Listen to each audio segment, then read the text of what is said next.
Fear ignored grows. Yep. But when you face it, it actually has a tendency to shrink. You're listening to the Dare to Be Different podcast, a podcast for people who want to live an extraordinary life.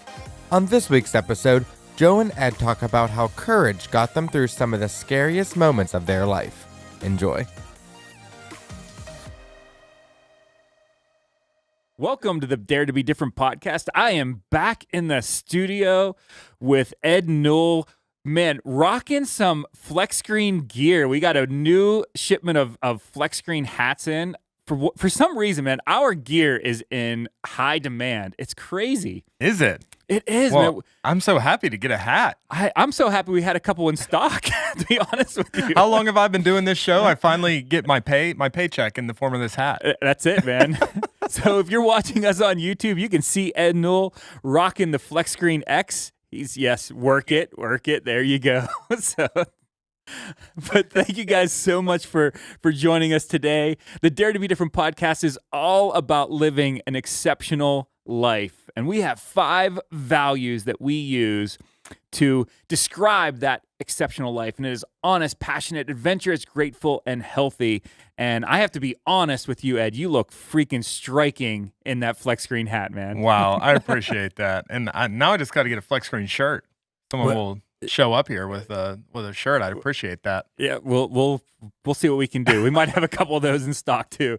Nicholas did a big order, so nice. Yeah. Speaking of Nicholas, he filled in for you last week. I heard. I was unable to make it, and heard you had a great episode. Excited to hear it when it comes out. Yeah, very exciting to see young guy come out from behind the camera and sit in the hot seat, man. Yeah. In front of millions and millions of listeners. Millions.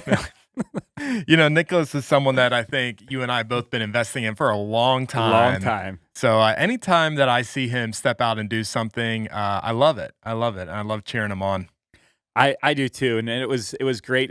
It was funny because when you weren't able to make it, I said, look, I scheduled a podcast. Somebody is sitting in his seat. Yeah. Come on, Nicholas, let's go.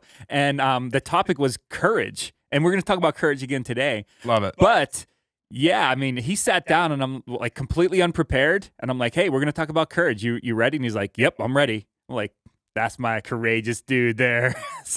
Love it. So anyway, last week, Nicholas and I talked about kind of what courage is and what courage isn't, and kind of an overview of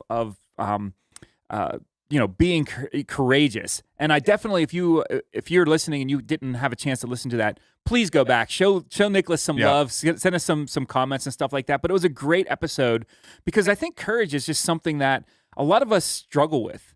Right.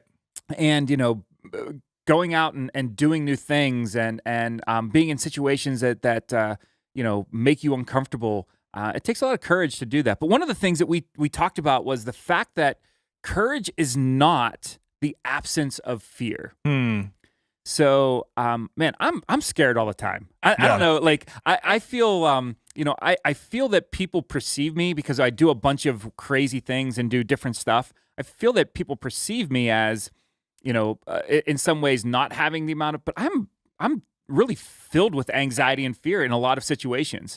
It's hard for me to think of a lot of moments in my life where I don't have any fear, to be honest with you. I think in most situations, I think I'm dealing with something that is giving me at least a small amount of anxiety. Like I got to figure out how to make this thing work, or I got to make a difficult decision, or whatever the case may be. Not in every area of my life, but in one area of my life, I feel like I'm always trying to navigate a difficult circumstance or a difficult decision that is coming up on the horizon, or something I know I need to do, but maybe no one else sees it, but something that I got to do. So yeah, and with that in mind, I think all the time, if you are breathing, you are required to have some degree of courage in your life and in these circumstances, because you got to take it upon yourself to figure out, okay, how am I going to navigate this?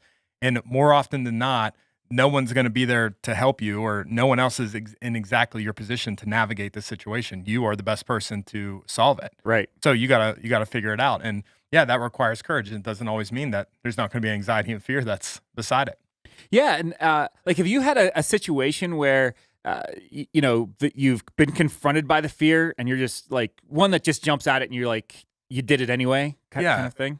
Yeah, I have a handful, but the one early on in my life, I think when I was coming right out of college, I went to school for elementary education, Mm-hmm. and I look back on this now, and I kind of just laugh at myself because it was so ridiculous of a decision I ended up making. I graduated with this elementary education degree and never went into elementary Mm-hmm. education, but at the time, the if I was writing a pros and cons list or figuring out all the reasons why I should or should not stay in elementary ed, it was overwhelmingly stacked that I was an idiot for leaving this degree or leaving this career path.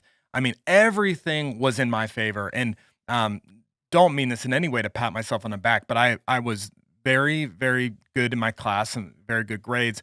I was in a top program that was ranked #1 in the nation for many years. Mm-hmm. The guy who was my personal mentor created the whole program. Like, he was the director of the program. He's my personal mentor. My partner teacher had placed her last like 10 students into a job right away.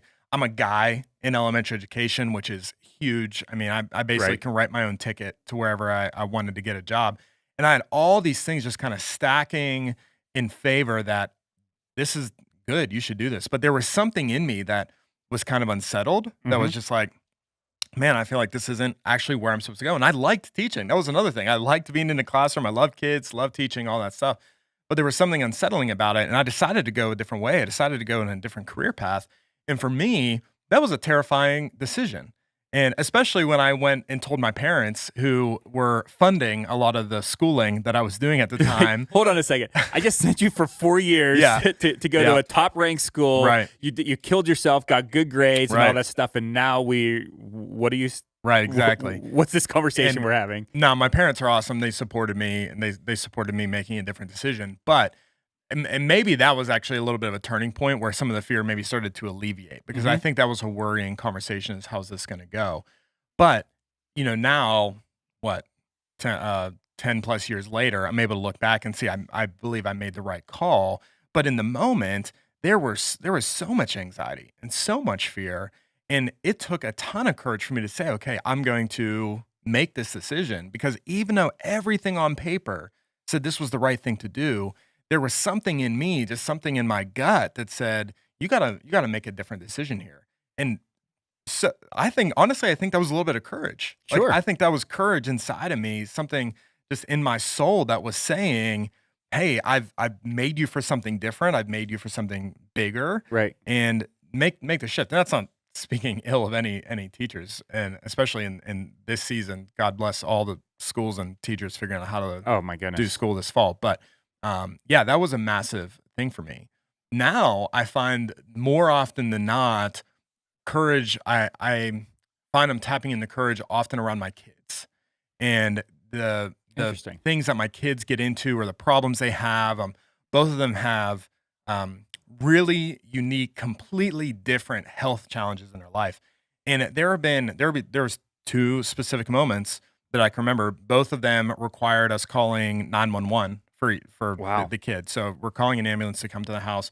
My son had an allergic reaction, for his, and then my daughter, um, had like a temporary paralysis episode, and both of these situations were completely terrifying. I mean, I would describe the most terrifying moments in my life. Right. And when I've told people about the situation with my daughter, that one I would describe as the most fearful I've ever been in my life. However, I can also look back and remember and feel like a sense of peace or courage that I also had in that moment. Right. Because you could never have told me, like, and I'm not going to describe all the details, but if you told me all the details of that situation and said you would know exactly what to do in this situation, I would tell you you're an idiot. Like, Yeah, I could there's never, no possible way. yeah, I could never be prepared for that situation, but I was, and I think my entire life maybe helped prepare me to be able to make good decisions in that moment. But in that moment, while it was also arguably the greatest, experience of fear I've ever had, my wife and I feel like knew exactly what to do in the moment. And we made my daughter's healthy, she's all good.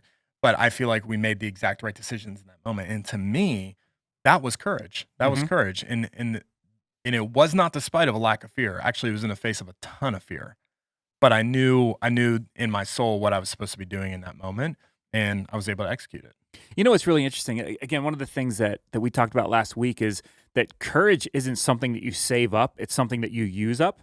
Mm, So uh, taking small courageous things, facing some of your smaller fears, you know what I right, mean, overcoming them, facing another one, overcoming it, facing another one over, leads you to when you're faced with something huge right, where you don't panic, you right. don't flip out, you don't freak out, like That's you good. you kind of step into this thing that you already know how to do. It's Yep. it's the it's the guy lifting weights. You know what I mean? Mhm. He goes and gets his 1 rep max on the bench press. Yep. You know what I mean? He didn't do that like where he just walked in that first day. Like Right, he did a little bit and he did a little bit more and a little bit right, more and a little bit more, and you grow that muscle. right. And again, just as you're talking, that kind of sprung into my head that Yeah, you again through your life, you've had things. I mean, I've seen you speak to thousands of people up yeah, on stage. yeah, And so even though that courage might seem different than the courage that you face when your daughter is dealing with a health issue, yeah. it still comes from the same place. It does. Yeah, I love that. I love what you said there. You're almost in a consistent pattern of building your courage quota for the moment that you're going to expend it Yeah. or need to draw on it.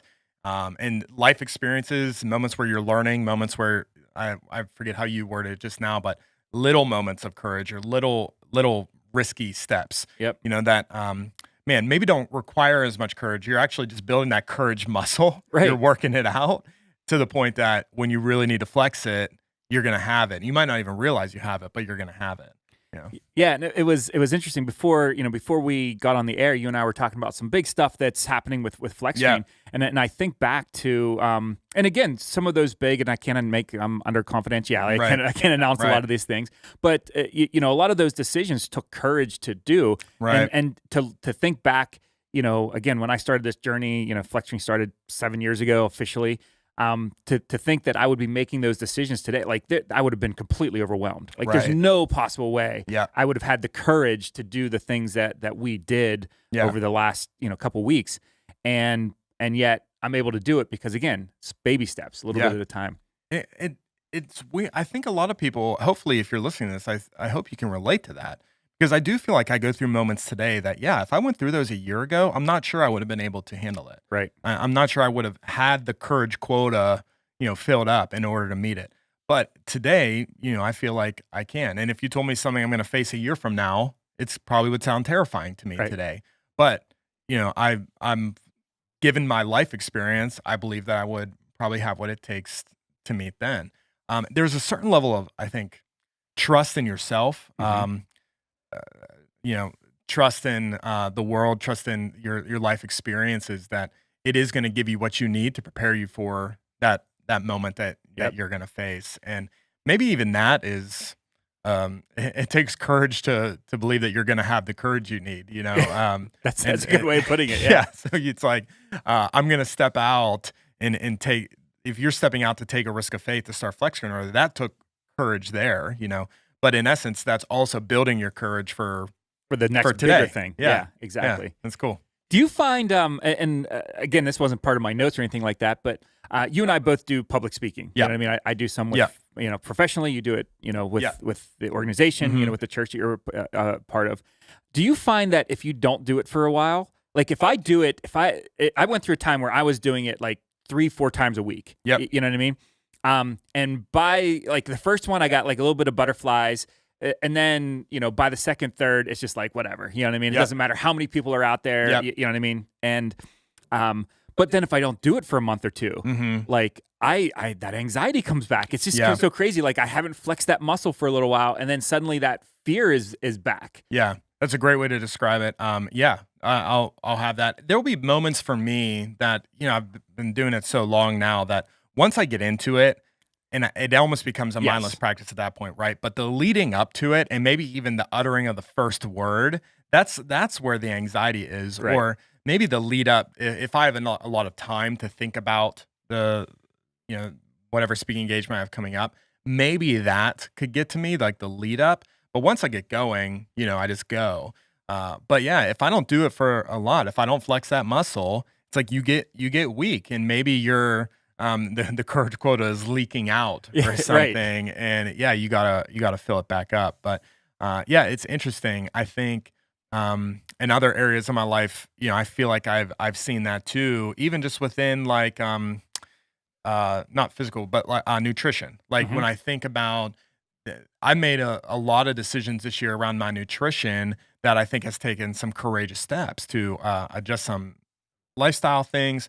And if I fall away from it, it's almost like I forget the things I need to do just around Mhm. nutrition. And so I fall back to easy decisions, or which tend to be unhealthy decisions. Right. And for me, every single day, I think it might be a weird way to describe it, but I feel like it takes some courage to make the right decisions around my nutrition. Mhm. And if I fall away even for a little bit, if I have a cheat day, or if I go on vacation, or I'm in a different environment where I'm not around like the food I have at home or something, yeah, it almost detracts from my courageous quota to make a right decision in any moment or any day.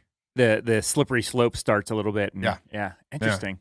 So I want to give some real practical tips for overcoming Let's do it. fear, because again, this is something that I personally deal with. Like I said, I am full of anxiety. So I mean, it's just crazy. I had a customer didn't place an order for 2 days. Like literally, I got the phone call this morning from our plant. The customer didn't, and for me, my head goes to, they've dumped us, they've found, blah blah. Like that's Mhm. immediately where my head goes, and it's painful. Like Yeah. that fear and anxiety. Got a hold of the customer, like, oh no, we're just backed up. You know what I mean? Like it's Yeah. no big deal. It But wasn't anything. Yeah. but for me, I've played that up so big. Flex screen's gonna fail. It's Yeah. you know what I mean? It's Right. so these are like good tips for me to internalize as well, because of my internal dialogue that I have going on. And before we get into these, do you feel like you've always struggled with anxiety, or do you feel like it's increased obviously in this last 7 years because you have a lot of people depending on you more so? Well, not until you just said that. A lot of lives are hanging in the Yeah. balance. A lot of just people's fortunes. infrastructure of Yeah. major company. Yeah. Wow. No, That must be terrible for you. yeah, thanks. Yeah, it's I would say it's the same anxiety, just different reasons for having it, if that makes sense. So it's still the same. When I was young, it was I grew up in a house that was unstable. You know what I Mm. mean? So there was anxiety around that. Sure. And then again, fear and anxiety aren't necessarily bad things. We're going to talk about that a little Yeah. bit, but fear and anxiety aren't necessarily bad things. Mhm. They actually, in a lot of ways, they help me be a good business person. Mm. You know what I mean? Because I am trying to think 3 or 4 steps ahead, because my head's playing out these scenarios, right? That's And really good. those scenarios aren't, again, most of the time they don't come true. Right. And in my personal life, these are terrible. These are not good. You know what I mean? Like Yeah. they're not good things. But as a business, sometimes they're actually really good, because I'm playing chess. Right? Wow. I'm thinking 3, 4, 6 moves ahead. Yeah. And so fear isn't necessarily a bad thing. That's really good. It's just in how and that's actually Well, skip to that one. Let's do that one first. well, actually, it's number one. So Oh, great. so understand and embrace fear. Okay. So understand. So fear exists, Yeah. naturally, Yeah. to keep you safe, Right. right? Fear isn't good or bad, Yeah. right? So it just is. Right. It's a force, Yeah. So I don't know why I keep thinking of this, but I feel like this never happened to me. Actually, no, this happened to you recently. You guys had a bear outside your camp, didn't did, you? yeah. Have you talked about that on the show yet? we did a social media post. I don't think we talked about it. Did it cause any fear in you when there was a bear right outside your front door? So again, I'll tell you this story, and this is like one of those crazy Yeah. courage muscles. All Yeah. right. So we hear the dog. So we were up with some friends about 3 weeks ago, Right. up at our cabin, Yeah. right? And we hear the dogs outside freaking out, Right. right? And then my daughter comes in. I think this was on social media. Yeah. She screams. It's right? on your Instagram, I think. We caught her on our ring where she just looks out back and she screams, right? Yeah. her and a friend. They run inside. So the dogs are barking out back. She's screaming out front, right? And like she can't get it out. She's like laughing, kind of crying, like scared, that kind of stuff. And look out, and the dogs they're like up to this bear, like, and it's huge. It has to be like 600 pounds. This huge freaking bear. And I love my dogs. Yeah. You know what I mean? And they have an electric fence up there, underground fence. Yeah. So literally the bear is right at the edge of the fence, and they are right at the edge, and they're like nipping at it. Right. Oh my And I have gosh. big dogs, you know what I mean? Yeah.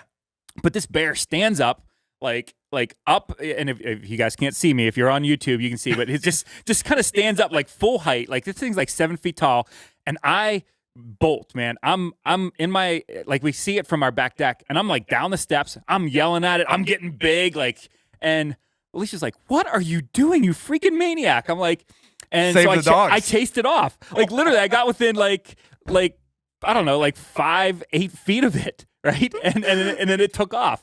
Oh my gosh! I can justify this going. Well, it would have the dogs would have at least slowed it down. You know what I mean? But yeah, I'm just like, get out of here, go, get. You know what I mean? And again, that was completely unexpected. Yeah. There's no possible way. Yeah. Like I thought that I was not in my right mind, but that was that courage muscle. Being flexed. Maybe idiocy is a better. Yeah, it was. Looking back, I'm like, what did they get to play it off? Because we have friends up there. I'm like, that's right. That bear had to take off. They didn't want to deal with me. The 220-pound dogs. But not me. Obviously the thought of a bear, it's like it's gonna activate like a fight or flight, yes. Right? And so fear does something to you, and it's going to cause you to act a certain way. Obviously, you're in a moment, and you had to react immediately. But I love what you were saying before you said the point that in business, or maybe just even considering in life, if you do have a healthy level of fear about these certain areas in your life, it can allow you to better equip yourself, better prepare yourself for the things that are going to come ahead, right? So for me, I don't know. My son has these allergies, right? I have fear that there could be various things that could trigger an allergy attack. So I'm going to carry an EpiPen, right? Yep. That's really just very super practical. I'm going to make a decision now that's going to prepare me for if I come to, I hope I don't, right? But if I come to that situation, I'm going to be prepared. So that's super practical. But I think we're doing that constantly in our life, whether we realize it or not. If you have these healthy fear around certain situations, you're going to hopefully mentally prepare yourself or physically prepare yourself or resource yourself with the things you need in order to face that circumstance. So I was just laughing. So again, we talked about Nicholas. So I've been traveling with him for the last 2 years, and he has a peanut allergy. This is completely unrelated, but I just thought this was a hilarious story. So we go to leave. He's 19 years old. We're going to Chicago. Like he's the furthest he's ever traveled. He's like, "Oh, by the way, I have this peanut allergy." So I have I have 2 EpiPens with me. I'm like, cool, that's fine. He goes, look, if I eat something at a restaurant or something like that and something happens, you got to, help me with the EpiPen. And to me, I have no experience with this at all. Yeah. All I remember is like Pulp Fiction. Yeah, I don't know if you ever see that. I'm like, so I just stab it into your heart? Like, what exactly do I do here? I just had this picture as you were talking, like Nicholas with 2 EpiPens stuck in his chest, running around the restaurant. Yeah. But anyway, we love you, Nicholas. We do love you. But anyway, fear is not unhealthy. Right. Naturally, it is there to protect you. Yep. Where it gets unhealthy is when it overtakes you. Yeah. Like when it's making you not make decisions. When it's all you can do to survive the day, is just get your head off the pillow because you're so afraid of things and you have so much anxiety. And the world right now has a tremendous amount of anxiety. There's so much crap going on with COVID and elections and China and Russia. And I mean, it's just, the media, and I'm not a big anti-media person, but the media does play off of our anxieties. That's how they get clicks. That's how they get ratings and stuff like that, So, there's a certain amount of unhealthy fear and anxiety that we just have to watch out for. Yeah, I've heard it described. I was trying to Google it here, but I don't know if I'll be able to find it. I've heard it described. There's a difference between like fear and terror, and when fear becomes unhealthy, I've heard it described that it really becomes terror. And it can literally terrify you and paralyze you and freeze you from doing the things you need to do. But Right. fear does not have to be that. And as we've been talking about, you can have a healthy level of fear that will eh, encourage you to be prepared for when the time comes. Yep. And I would even describe, we're using fear and anxiety pretty synonymously, but you can have a healthy level of anxiety that, again, will in a business, as a business leader, you're going to play chess when everyone else is probably playing checkers and be able to think 5, 6, 7 moves ahead. So it's good. Yeah. So the second tip, name your fear. I like this. Say it out loud, write Yep. it down. Fear ignored grows. Yep. But when you face it, it actually has a tendency to sink or shrink rather. That's good.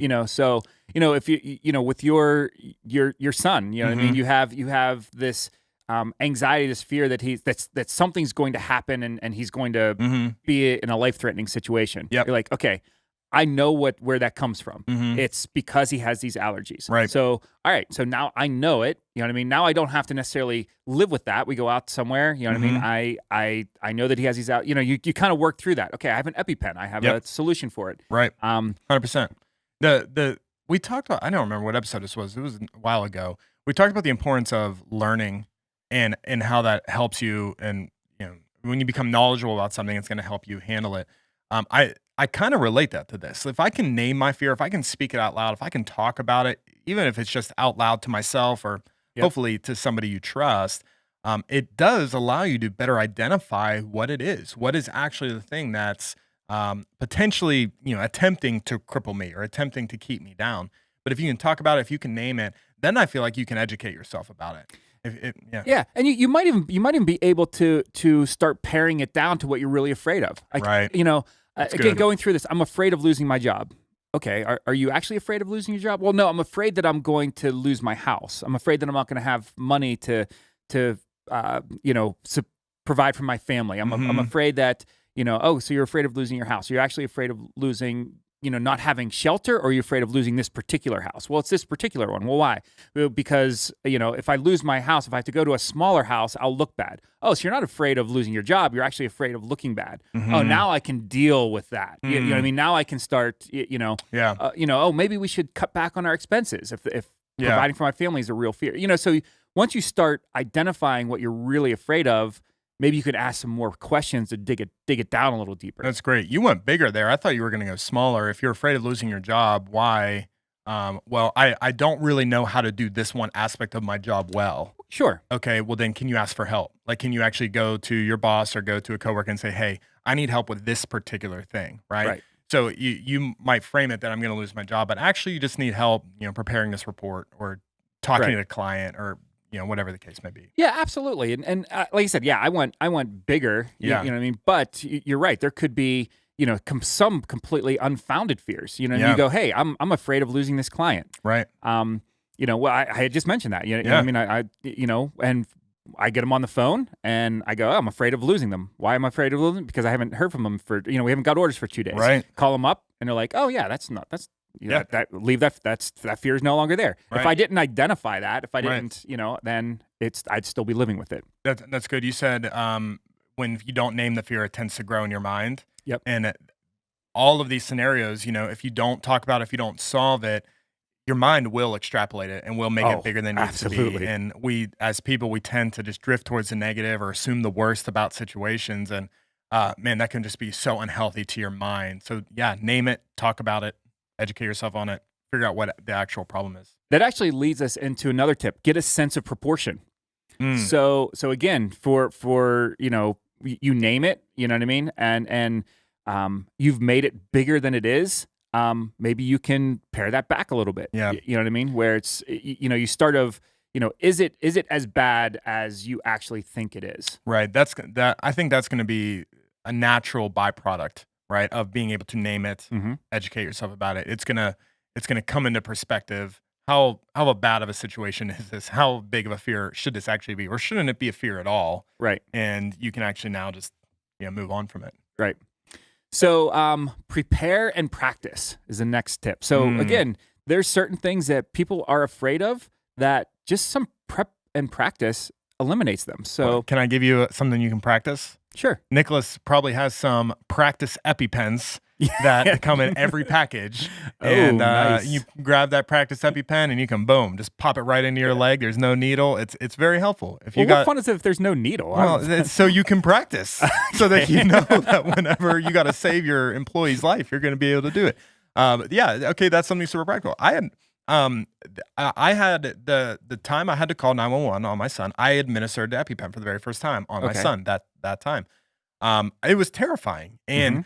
but I had practiced, and I knew from this practice EpiPen where I had to put it, what I had to do, how much force I had to do it with, and so that literally was why that was a very extremely fearful situation. But I knew everything I had to do. It was something I hoped I never had to do, but I did, and I had the courage to do it. And so I grabbed him, boom, popped it right in his leg, and that's what saved his life. Wow. So that's something super practical, but public speaking, like if I gotta give a talk of some nature, I'm going to prepare. I'm going to practice. Mhm. I'm going to speak it out loud.